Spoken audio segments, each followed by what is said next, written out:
قرضہ بحالی پروگرام۔ پاکستان نے IMF کی 4 پیشگی شرائط مکمل کر دیں۔ پاکستان نے IMF کی طرف سے قرضہ بحالی پروگرام سے مشروط 4 پیشگی شرائط پر منوعان عمل درآمد کر لیا ہے اور بین الاقوامی مالیاتی ادارے کو ایک ای میل کے ذریعے اس کی اطلاع بھی کر دی ہے۔ گزشتہ روز پاکستانی وزارت خزانہ کی طرف سے IMF کو بھیجی گئی ایک ای میل کے ذریعے پاکستان نے شرح سود میں اضافے سمیت 4 پیشگی شرائط پر عمل درآمد بارے IMF کو آگاہ کر دیا ہے۔ پاکستان کی جانب سے چاروں شرائط پر عمل درآمد کے حوالے سے IMF جائزہ مشن کو آگاہ بھی کر دیا گیا ہے، جبکہ وزیر خزانہ اسحاق ڈار کا کہنا ہے کہ آئندہ ہفتے تک IMF کے ساتھ اسٹاف سطح کے معاہدے پر دستخط کا امکان ہے۔ وزارت خزانہ کے ذرائع کا کہنا ہے کہ پاکستان نے IMF کی تقریباً تمام شرائط پوری کر دی ہیں اور زر مبادلہ کے ذخائر میں اضافے سے متعلق دوست ممالک کی جانب سے فرانس کی یقین دہانیوں کے بارے میں IMF کو آگاہ کر دیا گیا ہے۔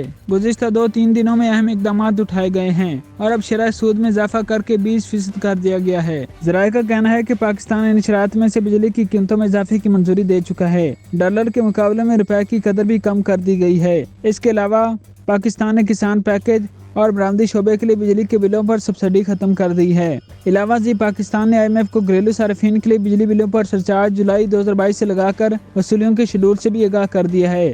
وزارت خزانہ کے ذرائع نے بتایا کہ شرائط پر عمل درآمد کے حوالے سے پاکستان نے ای میل کے ذریعے IMF کو پیشگی اقدامات سے آگاہ کر دیا ہے۔ واضح رہے کہ IMF نے اسٹاف لیول معاہدے سے قبل ہی پاکستان پر متعدد شرائط پوری کرنے کے لیے دباؤ ڈالا تھا۔ دوسری طرف وفاقی وزیر خزانہ اسحاق ڈار کا کہنا ہے کہ IMF کے ساتھ ہمارے مذاکرات مکمل ہونے والے ہیں اور ہم اگلے ہفتے تک IMF کے ساتھ اسٹاف لیول کے معاہدے پر دستخط کرنے کی توقع رکھتے ہیں۔ سماجی رابطوں کی پلیٹ فارم ٹویٹر پر جاری کردہ اپنے ٹویٹ میں وزیر خزانہ اسحاق ڈار کا کہنا تھا کہ تمام اقتصادی شاریے آہستہ آہستہ درست سمت میں بڑھ رہے ہیں۔ پاکستان مخالف عناصر پاکستان کے ڈیفالٹ ہونے بارے بدنیتی پر مبنی افواہیں پھیلا رہے ہیں کہ پاکستان ڈیفالٹ ہو سکتا ہے، جو کہ نہ صرف سراسر جھوٹ ہے بلکہ حقائق کے بھی خلاف ہے، کیونکہ اسٹیٹ بینک کے زر مبادلہ کے ذخائر بڑھ رہے ہیں۔ ان کا کہنا ہے کہ تمام بیرونی واجبات وقت پر ادا کرنے کے باوجود 4 ہفتے پہلے کے مقابلے میں $1 ارب زیادہ ہے۔